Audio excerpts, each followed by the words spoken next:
नमस्कार दोस्तों, AICC preparation के यूट्यूब चैनल आप सबका स्वागत है। दोस्तों, हम लोग सीटेट सीडीपी के प्रीवियस ईयर के प्रश्न पत्रों को पढ़ रहे थे। पिछले वीडियो में हम लोगों ने 2016 फरवरी पेपर 1 के विषय में पढ़ा। अब हम लोग आज इस वीडियो में 2016 फरवरी में जो एग्जाम हुआ था पेपर 2 के सीडीपी सेक्शन को देखेंगे और उससे जो भी प्रश्न आए थे उसको हम लोग समझेंगे। चलिए समय न लेते हुए वीडियो को शुरू करते हैं और हर एक प्रश्न में अपनी समझ को मजबूत बनाते हैं। देखिए, यहाँ पे जो आपको पहला क्वेश्चन देखने को मिल रहा है, इसमें क्या लिखा है इसको पढ़ते हैं और इसको हम बनाते हैं। देखिए, पहला क्वेश्चन लिख रहा है, निम्नलिखित में से कौन सा आधारभूत सहायता का एक अच्छा उदाहरण है। देखिए, आधारभूत सहायता मतलब जो बच्चों को शुरू से दी जाए, उसमें एक अच्छा उदाहरण कौन सा है ये आपको बताना है। लिखा है जिसका आशय है समस्या समाधान को तब तक सिखाना जब तक शिक्षार्थी स्वयं से ना कर सके। मतलब उसको लगातार हेल्प करते रहिए जब तक बच्चा खुद से ना सीख पाए। तो इसमें से कौन सा ऐसा है? पहला, समस्या का समाधान जल्दी देने के लिए पुरस्कार देना, नहीं, गलत बात है। उसे यह बताना बार बार प्रयास द्वारा कर सकती है, नहीं। अगला, उसे आधा समाधान हल किया उदाहरण उपलब्ध कराना, उसे कहना कि जब तक वह समस्या का समाधान नहीं कर लेती तब तक घर नहीं जाती। देखिए, इसमें सबसे जो बेस्ट इसका एग्जाम्पल है आधारभूत सहायता का, वो ये है। देखिए, अगर आप उसे समाधान का आधा हल दे देंगे यानी कि उसकी सहायता करते जाएंगे तो धीरे धीरे जो भी विद्यार्थी होगी या होगा वो उस क्वेश्चन को सॉल्व कर लेगा या उस समस्या को हल कर लेगा। ठीक है, तो सहारा देना एक तरह से आप कह लीजिए कि उसको आप सहारा दे रहे हैं, आधा आप हल कर दे रहे हैं, आधा वो हल कर लेगी। तो इसका राइट आंसर क्या हो जाएगा? ऑप्शन नंबर 3, आधारभूत सहायता यही है। देखिए, अगर लिखा भी है कि जिसका आशय है तब तक सिखाना जब तक शिक्षार्थी स्वयं से ना कर ले, तो इसका राइट आंसर क्या हो जाएगा? Option number 3। आगे बढ़ते हैं। अगला प्रश्न हमारा क्या लिख रहा है उसको समझते हैं। देखिए, अगला प्रश्न लिख रहा है, आपकी कक्षा में सीखने की विविध शैलियों वाले बच्चे हैं, उनका आकलन करने के लिए आप क्या करेंगे। देखिए, सिंपल सी बात कह रहा है कि बहुत सारी जैसे अलग अलग बच्चे अलग अलग तरीके से सीखते हैं, तो सब बच्चे उपस्थित हैं तो आप क्या कर सकते हैं वो आपको बताना है। पहला है समान अनुदेशन देंगे, बच्चों के द्वारा परीक्षण में अंक, देखिए अंक हमें देना है नहीं तो गलत हो गया। कार्यों और परीक्षणों को एक समान सेट कर देंगे। देखिए, हर बच्चे अलग अलग हैं, हर बच्चे की सोच समझ अलग है, तो एक समान हम कार्य नहीं दे सकते। तीसरा है विविध प्रकार के कार्य और परीक्षण देंगे, ये बिल्कुल सही आंसर है। अलग अलग बच्चे हैं तो उनको अलग अलग का कार्य दिया जाएगा और अलग अलग उनका परीक्षण किया जाएगा। तो राइट आंसर क्या हो जाएगा? Option number 3। फोर्थ की बात करें, परीक्षण पूरे करने के लिए एक समान समय देंगे, ये भी सही नहीं है। तो राइट आंसर क्या हो जाएगा? Option number 3। देखिए, अब आप क्वेश्चन को पढ़ेंगे ऑटोमेटिक आपको आंसर आने लगेगा दिमाग में। प्रश्न नंबर 3 की बात करते हैं, क्या कह रहा है? आजकल, देखिए आजकल बच्चों की गलत धारणाओं को वैकल्पिक धारणाएं कहने की एक प्रवृत्ति है, इसे कहा जा सकता है। इसे क्या कहा जा सकता है समझिएगा। बच्चों की समझ में सूक्ष्म भेद करना और उनका सीखने के प्रति निष्क्रिय रहना, निष्क्रिय निगेटिव वर्ड है, हटाइए इसको। पहचानना कि बच्चे सोच सकते हैं और उनकी सोच प्रौढ़ों से भिन्न है, ये हो सकता है। ठीक है, आगे देखते हैं।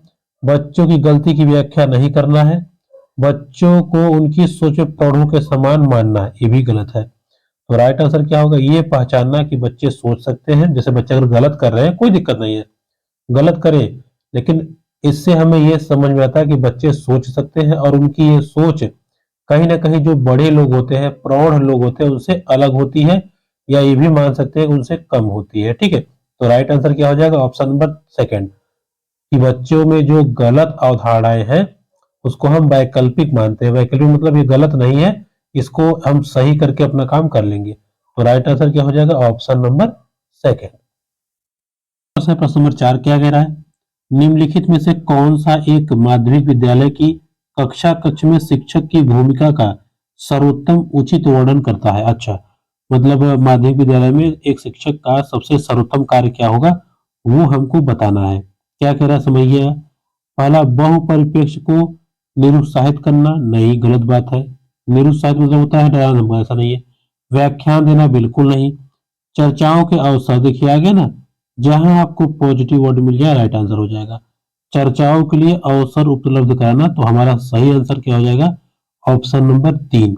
लास्ट वाला देखिए लिखा है कि प्रतिस्पर्धा की बढ़ावा देना, ये गलत है, तो हमारा सही उत्तर क्या हो जाएगा? 3 नंबर ऑप्शन।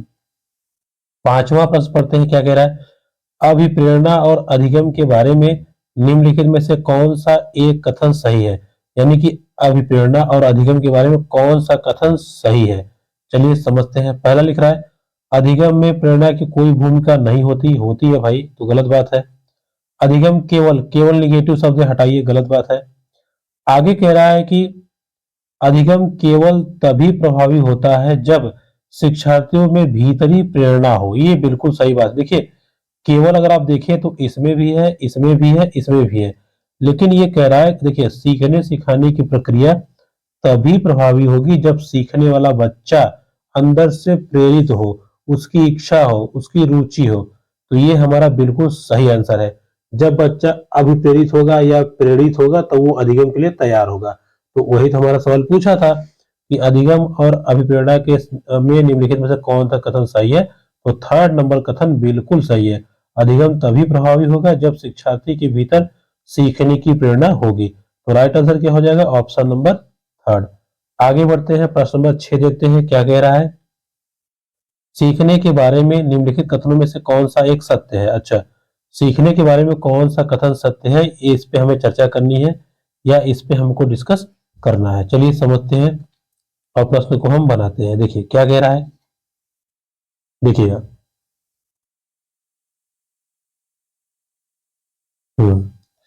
चलिए, कह रहा है कि सीखना एक निष्क्रिय, देखिए निगेटिव वर्ड आ गया ना, तो इसको काट दीजिए, गलत हो गया पहले ही। सीखना शिक्षार्थी के पूर्व ज्ञान पे आधारित नहीं है, निगेटिव वर्ड ये भी हटाइए।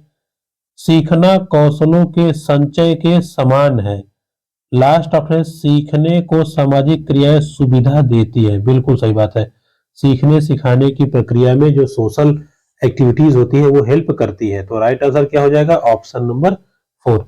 प्रश्न नंबर 7 की बात करें, निम्नलिखित में से कौन सी एक महत्वपूर्ण गतिविधि बच्चों को सीखने के लिए सक्षम बनाती है? उन्हें पुरस्कार देना, संवाद करना, व्याख्यान या निर्देश। तो बच्चों को जब हम, देखिए बात समझिएगा, बच्चों को पुरस्कार देंगे तो बच्चे कम सीखेंगे। संवाद आपका बिल्कुल सही है। देखिए वाद विवाद, संवाद मैंने आपको बताया था, वाद विवाद, संवाद, परस्पर चर्चा, सामाजिक अंतःक्रिया। जब उनमें संवाद होगा, संवाद मतलब मारपीट नहीं, ये दो मुर्गे का लड़ना नहीं। संवाद मतलब कि किसी टॉपिक पे पॉजिटिव पॉइंट्स को बोलना, तो इससे बच्चे अच्छे से सीखेंगे। तो राइट आंसर क्या हो जाएगा? Option number second. आगे बढ़ते हैं, 8 क्या कह रहा है उसकी भी हम डिस्कस करते हैं। देखिए कह रहा है विकास के बारे में निम्नलिखित में से कौन सा एक कथन सही है? यानी कि डेवलपमेंट के बारे में कौन सा कथन सही है, उसको हमें चुनना है। चलिए समझते हैं क्या कह रहा है। देखिए पहला कह रहा है विकास जन्म से किशोरावस्था तक आगे की ओर बढ़ता है और पीछे की ओर। अब अगर आपको याद होगा, मैंने आपको बताया था विकास एक ऐसी प्रक्रिया है जो जीवन पर्यंत चलती है। अब इसमें कह रहा है कि किशोरावस्था तक, तो पहला तो सही होगा नहीं, तो पहला यही गलत हो गया। दूसरा कह रहा है विकास परिवर्तन एक सीधी रेखा से आगे जाते हैं, गलत बात है। विकास कोई निश्चित क्रम नहीं है। विकास भिन्न व्यक्तियों में भिन्न गति से होता है, हाँ ये हो सकता है, हर एक व्यक्ति में अलग अलग गति से होता है। विकास जन्म से किशोरावस्था तक, ये गलत है। देखिए विकास जीवन पर्यंत चलता है, तो ये तो पूरा गलत हो गया। देखिए अगर बाल विकास की बात करेगा तो होगा किशोरावस्था तक, लेकिन अगर विकास लिखा है तो जीवन पर्यंत चलेगा। तो सही उत्तर क्या हो जाएगा? ऑप्शन नंबर थर्ड, कि विकास की गति हर एक व्यक्ति में अलग अलग होती है। आगे बढ़ते हैं, मध्य बचपन की अवधि है। अब देखिए 9वां नंबर प्रश्न है, मध्य बचपन की अवधि है। अगर आपको वीडियो याद होगा तो मैंने आपको बताया था शैशवावस्था 0 से 2 साल चलता है, फिर वह चलता है हमारा पूर्व बाल्यावस्था जो चलता है आपका 3 से 6 साल तक, फिर उसके बाद आता है उत्तर बाल्यावस्था जो कि 6 से 11 है। और इसी उत्तर बाल्य अवस्था को ही हम कहते हैं मध्य बचपन की अवस्था। तो 6 से 11 वर्ष क्या होता है? मध्य बचपन की अवस्था। तो राइट आंसर क्या हो जाएगा? Option number 4। 10वां प्रश्न डिस्कस करते हैं, किसी व्यक्ति को आकार देने में वातावरण के घटकों की कोई भूमिका नहीं होती, क्योंकि प्रत्येक व्यक्ति की बुद्धि उसकी आनुवंशिक संरचना से निर्धारित होती है, यह कथन। अब एक बात बताइए, किसी व्यक्ति की बुद्धि हो चाहे विकास हो, दोनों चीज में आनुवंशिक और वातावरण दोनों का रोल होता है, लेकिन यहाँ कह रहा है पहली लाइन में कि वातावरण का कोई रोल नहीं होता, लेकिन आनुवंशिक रोल होता है। तो अब बताइए कि इन चारों में से कौन सा ऑप्शन सही है। देखिए, एक कथन तो गलत कह रहा है, वातावरण का रोल तो होता ही है, बट वो कह रहा है कि वातावरण का रोल नहीं होता। अब समझते हैं कि क्या बात सही है। देखिए, कह रहा है कि ऊपर का कथन जो है वो ठीक नहीं है। कह रहा है कि कथन जो है ठीक नहीं है, क्योंकि बहुत से शोध यह सिद्ध करते हैं विकास में वातावरण का बड़ा प्रभाव पड़ सकता है। ये बात तो बिल्कुल सही कह रहा है भाई। कथन में ये कहा गया था कि वातावरण का प्रभाव नहीं पड़ता, इसलिए ये कह रहा है नहीं नहीं, गलत बात है, वातावरण का प्रभाव पड़ता है। तो हमारा राइट आंसर क्या हो जाएगा, ऑप्शन नंबर फर्स्ट। अब देखिए, दूसरा कह रहा है ठीक है, कैसे ठीक हो जाएगा, वातावरण और आनुवंशिक दोनों का प्रभाव पड़ता है, लेकिन सवाल में लिखा है कि वातावरण का प्रभाव नहीं पड़ता, तो ये कथन सही नहीं होगा। फिर लिखा है ठीक है, तो ये भी सही नहीं होगा। लास्ट लिखा है ठीक नहीं है क्योंकि वातावरण के घटक किसी व्यक्ति की वृद्धि और विकास में कम योगदान करते हैं, गलत बात है, बहुत योगदान करते हैं। तो राइट आंसर क्या हो जाएगा, ऑप्शन नंबर फर्स्ट। ये प्रश्न आपको उल्टा पूछ लिया, उसने कहा कि भैया देखो, विकास में वातावरण का प्रभाव नहीं पड़ता, आनुवंशिक का पड़ता है, तो आप कहीं कैसे नहीं पड़ता, वातावरण का भी पड़ता है। तो वही तो कह रहा है कि क्या ये क्वेश्चन गलत है क्योंकि वातावरण का प्रभाव पड़ता है, शोध ये बताते हैं। तो वही हमको ऑप्शन टिक करना था। राइट आंसर क्या हो जाएगा, ऑप्शन नंबर फर्स्ट। आगे बढ़ते हैं, प्रश्न नंबर 11 डैश एक प्रक्रिया है जिसके माध्यम से मानव शिशु समाज के सक्रिय सदस्य के रूप में निष्पादन करने के लिए आवश्यक कौशलों का अर्जन प्रारंभ करता है। अब क्या है वो देखिए, सिंपल सी बात है, समाज के प्रति सक्रिय सदस्य मतलब सामाजिकरण। समाज में आप जाएंगे तो आपका सामाजिकरण होगा, सोशलाइजेशन होगा, तभी आप चीजों को ग्रहण कर पाएंगे या नई नई चीजों को सीख पाएंगे। तो इसका राइट आंसर क्या हो जाएगा, ऑप्शन नंबर सेकेंड। प्रश्न नंबर 12 के बारे में डिस्कस करते हैं। क्या करा है, पियाजे के अनुसार विकास को प्रभावित करने में निम्नलिखित कारकों में से किसकी महत्वपूर्ण भूमिका होती है। देखिए, पियाजे ने क्या कहा था, पियाजे ने संज्ञान के आधार पर चीजों को बतलाया था या सिखाया था। संज्ञान मतलब बच्चा अपने अनुभव से या पूर्व ज्ञान से सीखता है, इसके विषय में पियाजे ने बताया था। तो चलिए समझते हैं। पहला लिखा है पुनर्वलन, ये स्किनर ने कहा था। भाषा के आधार पे चॉम्स्की ने कहा था। भौतिक विश्व के साथ, हाँ, अनुभव के साथ जीन पियाजे ने कहा था। ठीक है, एक्सपीरियंस जैसे जैसे बच्चा करता जाता है वैसे वैसे उसके संज्ञान में वृद्धि होती जाती है और वो चीजों को सीखता जाता है। तो सही उत्तर क्या हो जाएगा, ऑप्शन नंबर थर्ड। 13 नंबर देखते हैं, पूर्व संक्रियात्मक काल में आने वाली संज्ञानात्मक योग्यता को हम क्या कहते हैं। देखिए, पूर्व संक्रियात्मक मतलब 2 से 7 वर्ष, 2 से 7 वर्ष का जो बच्चा होता है उसके अंदर नैतिकता नहीं होती और वो सामाजिकरण की चीजों को समझता नहीं है, केवल अपने हिसाब से वो काम करना चाहता है। चलिए ऑप्शन देख लेते हैं क्या कह रहा है। अभिकल्पनात्मक निष्कर्ष, ऐसा कुछ नहीं है। अमूर्त चिंतन, ये भी नहीं है। लक्ष्य उद्दिष्ट व्यवहार, लक्ष्य उद्दिष्ट मतलब बच्चा ये चाहेगा कि हमारा टारगेट पूरा हो जाए बस। जैसे फॉर एग्जांपल, अगर बच्चे को भूख लगेगी तो कहीं कुछ देखेगा तो चुपचाप वो खा जाएगा, ये नहीं देखेगा किसके लिए रखा है किसके लिए नहीं, केवल अपना वो लक्ष्य प्राप्त करना चाहेगा। ठीक है, आगे लिखा है दूसरे के दृष्टिकोण के समझने की, ना, दूसरों की बात वो नहीं समझता। 2 से 7 वर्ष बच्चा क्या समझेगा, वो केवल अपने लिए जीता है, अपने लिए कार्य करता है। तो राइट आंसर क्या हो जाएगा, लक्ष्य दृष्टि या लक्ष्य उद्दिष्ट व्यवहार की योग्यता होती है। ठीक है, पूर्व संक्रियात्मक काल के बच्चे पियाजे के अनुसार। 14वें पद देखते हैं क्या कह रहा है। कह रहा है कि निम्नलिखित में से किस एक जोड़े का मिलान ठीक हुआ है। अच्छा, कौन सा ऐसा जोड़ा है जो ठीक मिलान हुआ है, इस पे हमें डिस्कस करना है। पहला कह रहा है सामाजिक संविदा अभिविन्यास, किसी कार्य के भौतिक परिणाम निर्धारित करते हैं कि वह अच्छा है या बुरा।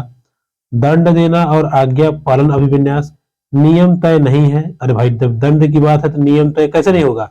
आगे देखते हैं, अच्छा लड़का व अच्छी लड़की अभिविन्यास, अच्छा बनकर कोई स्वीकृति प्राप्त कर सकता है। सही बात है, ये बिल्कुल सही आंसर है, ये जोड़ा आपका सही है। ठीक, अच्छा लड़का व अच्छी लड़की मतलब अच्छा बनकर कोई स्वीकृति प्राप्त कर सकता है, मतलब चाहे अगर कोई अच्छा बन जाएगा तो उसको अच्छा लड़का या अच्छी लड़की की संज्ञा दी जाती है। देखिए ध्यान से दीजिए, बस आपको ये कहा है कि जोड़े का आपको मिलान करना है, ठीक है। तो इसका सही उत्तर क्या हो जाएगा? Option number third. 15 नंबर देखते हैं, देखिए कहा है वाइगोत्स्की की संस्तुति के अनुसार बच्चों की व्यक्तिगत वाक की संकल्पना। अब देखिए वाइगोत्स्की आ गए, वाइगोत्स्की में हमें वही चीज पकड़ना पड़ेगा जहां पे हमें सामाजिकता का शब्द दिखे।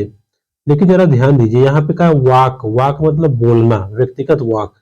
पढ़ते हैं, प्रदर्शित करती है बच्चे बुद्धू होते हैं, भैया निगेटिव वर्ड काट दीजिए तुरंत।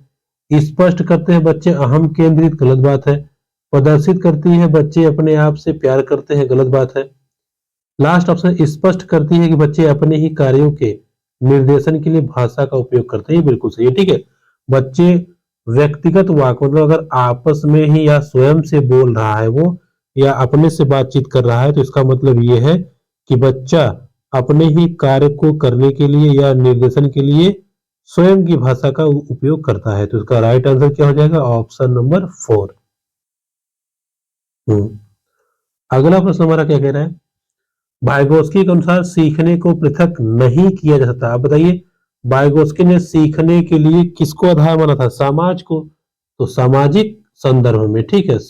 इसलिए इन्होंने कहा था कि अगर आपको चीजें सीखनी है या कह लीजिए लर्निंग के लिए सबसे इंपॉर्टेंट है समाज, यानी कि सोशल का होना, तो सामाजिकता से ही हम सीख सकते हैं। तो इन्होंने कहा कि देखिए कोई भी सामाजिक संदर्भ को हटा करके या अलग करके आप सीख नहीं पाएंगे। तो इसका सही उत्तर हो जाएगा ऑप्शन नंबर सेकंड।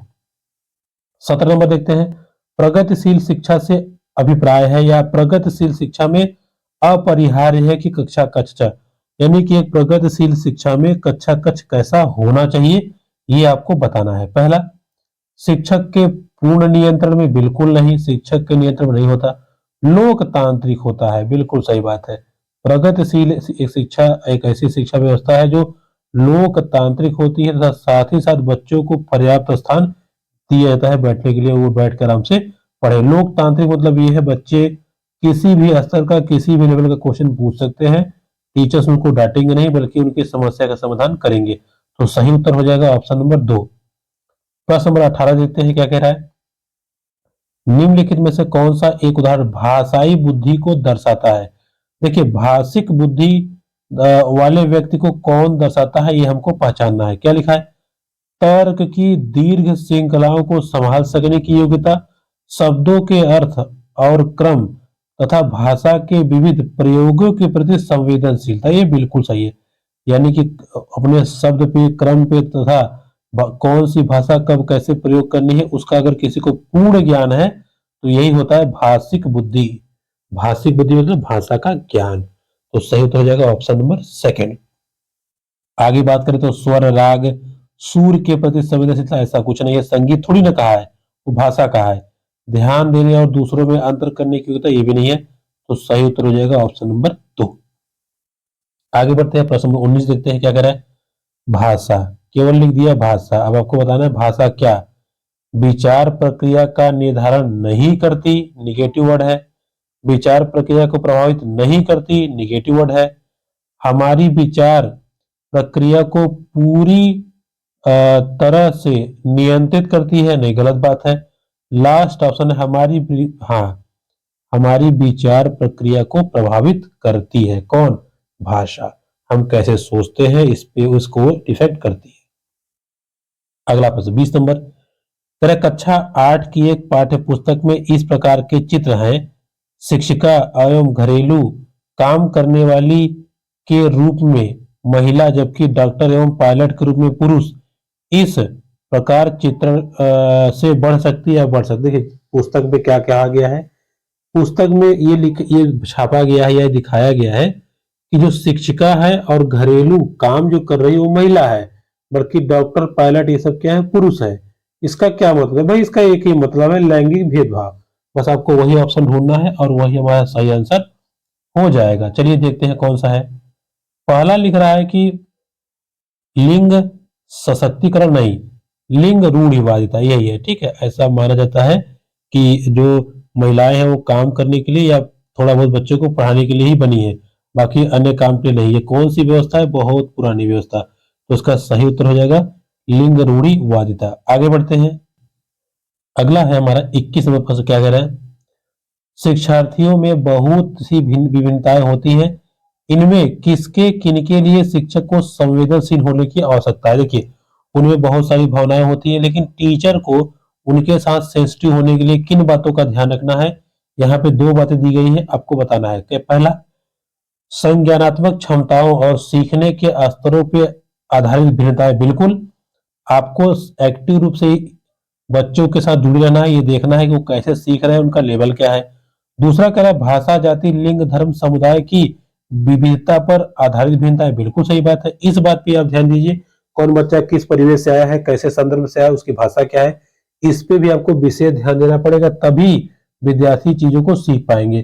तो यहाँ पे पहला और दूसरा दोनों ऑप्शन सही है, यानी कि ऑप्शन नंबर 4। तो सही उत्तर क्या हो जाएगा? Option number 4। 22 नंबर पर देखते हैं, केवल कागज पेंसिल जांचों द्वारा, यानी कि कागज पेंसिल जांच का जो आकलन है उसके द्वारा हम क्या जांच करते हैं? सकल आकलन को बढ़ा देता है, गलत। आकलन को सीमित कर देता है, बिल्कुल सही बात। देखिए, अब हम ना कोई प्रश्न पूछ रहे हैं, ना बच्चों को कोई होमवर्क दे रहे हैं, ना बच्चों से हम कोई क्रिएटिव क्वेश्चन पूछ रहे हैं, ना उनसे प्रोजेक्ट करा रहे हैं, केवल हमने कहा कॉपी पेंसिल निकालो, चलो इसका इसका उत्तर लिख दो, हो गया तुम्हारा, तुम्हारा आकलन हो गया। तो ये आकलन सीमित हो गया, केवल कागज और पेन तक रह गया। तो इसका सही उत्तर हो जाएगा ऑप्शन नंबर फर्स्ट। 23 नंबर प्रश्न की बात करते हैं, क्या लिख रहा है? माध्यमिक विद्यालय की कक्षा में शिक्षिका के पास एक बधिर बच्चा है, उसके लिए महत्वपूर्ण है कि, देखिए बधिर मतलब तो थोड़ा सा हल्का फुल्का कह लीजिए कि कान से कम सुन पाता है, ठीक है। तो उसके लिए शिक्षिका क्या करेगी? पहला, विद्यालय सलाहकार से कहे वे बच्चे के अभिभावकों से बात करें तथा उसे अपने विद्यालय से हटाने के लिए कहें कि बिल्कुल नहीं, ये तो कहना ही नहीं है, हटाना नहीं है। आगे, वे बच्चे को उस स्थान पर बिठाए जहां से वह शिक्षिका के होठ तथा चेहरे के भाव को साफ तौर पर देख सके, ये बिल्कुल सही। देखिए, बच्चा सुन तो पा नहीं रहा है, तो चेहरे के भाव और होठों के गति से वो शायद चीजों को पकड़ सके कि मैडम क्या बोल रही है या सर क्या बोल रहे हैं। तो इसका राइट आंसर हो जाएगा ऑप्शन नंबर सेकंड। आगे बढ़े, उनके प्रति संकेत करे, बच्चा बार बार नहीं कर पाए, गलत बात है, ये नहीं होगा। बच्चे को डांट फटकार, ये भी नहीं होगा। तो सही उत्तर क्या हो जाएगा? Option number second. आगे बढ़ते हैं, 24 नंबर प्रश्न क्या कह रहा है, इसको समझते हैं। एक शिक्षक समाज के वंचित वर्ग के बच्चों की आवश्यकताओं को प्रभावपूर्ण तरीके से पूरा कर सकता है। अच्छा, कक्षा कक्ष में प्रत्येक बच्चे की आवश्यकता अनुसार अपनी शिक्षण कौशल को अपना करके, और यही हमारा बिल्कुल सही आंसर है। देखिए, वंचित वर्ग मतलब ऐसे बच्चे जो कभी विद्यालय नहीं गए हैं। देखिए, सिंपल सी बात है, एक टीचर क्या कर सकता है? प्रत्येक बच्चे को उसकी कैपेसिटी के अनुसार उचित शिक्षण कौशल दे और उनको पठन पाठन की क्रिया कराए, तो आराम से बच्चे चीजों को सीख पाएंगे। तो सही उत्तर क्या हो जाएगा? Option number 1। 2, 3, 4 चेक कर लेते हैं। 2 में दिया है, उनकी पृष्ठभूमि की उपेक्षा नहीं करना है, कक्षा में अलग नहीं बिठाना है, वंचित बच्चों की प्रगति के लिए सहानुभूति नहीं, गलत बात है, ठीक है। तो सही उत्तर क्या हो जाएगा? Option number first is right answer. आगे बढ़ते हैं, 25 नंबर क्या कह रहा है? कह रहा है कि अधिगम निर्योग्यता वाले बच्चे, निर्योग्यता मतलब डिसेबिलिटी या जो विकार हो, वो कैसे होते हैं? बहुत सक्रिय होते हैं लेकिन उनकी बुद्धि लब्धि कम होती है, क्या ऐसे बच्चे होते हैं? अथवा बहुत बुद्धिमान होते हैं। देखिए, बुद्धिमान कैसे होंगे? जब बच्चा अधिगम निर्योग्य है, चीजों को सीख ही नहीं पा रहा है, तो कैसे हो जाएगा? कुछ भी नहीं कर सकते, गलत बात है, ऐसा नहीं है कुछ नहीं कर सकते। तो लास्ट ऑप्शन जो है, अधिगम के कुछ पक्षों से संघर्ष करते हैं, ये बिल्कुल सही बात है, ठीक है। वो अपना अपना दुखड़ा लेकर रोने लगते हैं, या कह लीजिए कि जो अधिगम विकार है, किसी न किसी विकार से वो थोड़े से डिस्टर्ब होते हैं, जिस वजह से उनकी सीखने की गति धीमी पड़ जाती है। तो सही उत्तर क्या हो जाएगा? Option number 4। प्रश्न नंबर 26 की बात करें, शिक्षक बच्चों को सृजनात्मक विचारों के लिए प्रोत्साहित कर सकता है, कैसे? उन्हें बहुविकल्पी प्रश्न देके उन्हें समस्या समाधान के लिए विभिन्न तरीके सोचने के लिए कहना, उन्हें उत्तर कंठस्थ नहीं होगा, उन्हें प्रत्याश्रमण आधारित प्रश्न पूछे, ये भी नहीं होगा। तो सही उत्तर हो जाएगा ऑप्शन नंबर सेकंड, समस्या समाधान के लिए विभिन्न तरीकों को सोचने के लिए मजबूर करना, ठीक है, या उनसे कहना है कि कुछ आप नई चीजें करिए। तो सही उत्तर क्या हो जाएगा? Option number 2। तो प्रश्न हमारा क्या कह रहा है, इसको समझते हैं। ये कह रहा है कि विशेष आवश्यकताओं वाले बच्चों से व्यवहार के लिए निम्नलिखित निम्नलिखित दार्शनिक दृष्टिकोणों में से किसका अनुसरण किया जाना चाहिए। विशेष आवश्यकता वाले बच्चे मतलब जो बच्चे वंचित रह गए या थोड़े से उनको ज्यादा चीजें सीखने का ललक होता है। चलिए समझते हैं। पहला, उन्हें समावेशी शिक्षा का और नियमित विद्यालयों में अध्ययन का अधिकार प्राप्त है। दूसरा, उन्हें किस प्रकार की शिक्षा की आवश्यकता नहीं होती। क्यों नहीं होती भैया? होती है। पृथक करना नहीं है, केवल निगेटिव वर्ड है। तो सही शब्द क्या हो जाएगा? पहला। देखिए, जो भी वंचित वर्ग का बच्चा आता है उसको ये पूरा हक है कि वो भी विद्या ग्रहण कर सके। ठीक है, तो आपसे कह रहा है कि विशेष आवश्यकता वाले बच्चों से व्यवहार के लिए निम्नलिखित में से दृष्टिकोण किस दृष्टिकोण का अनुसरण करना चाहिए। तो देखिए, बच्चों एक तो बच्चों को सबके साथ पढ़ाइए, साथ ही साथ उसका ये हक होता है, इस चीज को ध्यान रखिएगा। ठीक है, तो सही उत्तर क्या हो जाएगा? Option number first. प्रश्न 28 देते हैं। अधिगम केंद्रित विधि का आशय है। देखिए, अधिगम कर्ता केंद्रित, अधिगम कर्ता मतलब कौन सा? जो सीख रहा है। तो इसका अर्थ क्या होगा? पहला, उन विधियों को अपनाना जो शिक्षक मुख्य कर्ता का पात्र होता है। नहीं, वे विधियां जहां अधिगम में अधिगमकर्ता की अपनी पहल तथा प्रयास सम्मिलित होते हैं। ये बिल्कुल सही आंसर है। ठीक है, तभी तो माना जाएगा कि बच्चे या जिनका ये अधिगम वाला ये क्वेश्चन आया है, जिनका अधिगम हम करा रहे हैं, तो अब हम ये देखते हैं किस किस विधियों से करा सकते हैं तथा उसको सॉल्व करने के लिए कितनी देर तक मेहनत करना पड़ेगा या प्रयास करना पड़ेगा। तो सही उत्तर क्या हो जाएगा? Option number second. ठीक है, अधिगम केंद्रित विधि मतलब जिसमें बच्चे प्रधान होते हैं। 29 में लिखा है, निम्नलिखित में से कौन सा एक सीखने के लिए प्रमुख है। सीखने के लिए सबसे प्रमुख क्या है? अनुकरण है, अर्थ निर्माण है, अनुबंधन है, या कह लीजिए रटकर याद करना। तो देखिए, इसमें जो एकदम सही आंसर होगा अर्थ निर्माण। किसी चीज की अगर आप मीनिंग जान जाएंगे वो चीजें आपको हमेशा हमेशा याद रहेंगी। तो राइट आंसर क्या हो जाएगा इसका? ऑप्शन नंबर सेकंड, अर्थ निर्माण। ठीक है, अंतिम प्रश्न देखते हैं। 30 नंबर क्या कर रहा है? पियाजे तथा वाइगोत्स्की के अनुसार एक रचनात्मक कक्षा कक्ष में अधिगम शिक्षक द्वारा पुनर्वलन किया जाना है। आगे, शिक्षार्थियों द्वारा स्वयं सृजित किया जाता है जो एक सक्रिय भूमिका में निभाते हैं। अच्छा, शिक्षक द्वारा लिखवाता है तथा शिक्षार्थी निष्क्रिय नहीं, गलत बात है। उद्दीपक तथा अनुक्रिया से जोड़ता है, ये भी नहीं समझ में आया। देखिए, वाइगोत्स्की और पियाजे के अनुसार सबसे जो बेस्ट आंसर है वो होगा आपका ऑप्शन नंबर सेकेंड। ठीक है, वे दोनों या कर लीजिए जो भी है वो शिक्षार्थी क्या करेगा? पहले अपना को सृजित मतलब पहले अपने आप को एकदम क्रिएटिव बना देगा, उसके पश्चात आगे का बात बढ़ेगा। ठीक है, अब देखिए क्या कह रहा है, बात समझिएगा, थोड़ा सा घुमर हो गया। देखिए, कह रहा है पियाजे तथा वाइगोत्स्की के अनुसार एक रचनात्मक कक्षा कक्ष में अधिगम कैसा होता है, सीखने सिखाने की प्रक्रियाएं कैसी होती है। तो सीखने सिखाने की प्रक्रिया ऐसी होती है कि बच्चा स्वयं के द्वारा सृजित करे और एकदम सक्रिय भूमिका निभाते हुए कार्य को करे। तो दोस्तों, ये थी हमारी आज की वीडियो जिसमें हम लोगों ने 2016 फरवरी के पेपर 2 CDP सेशन को किया। मिलेंगे आपसे अगली वीडियो में, तब तक के लिए नमस्कार।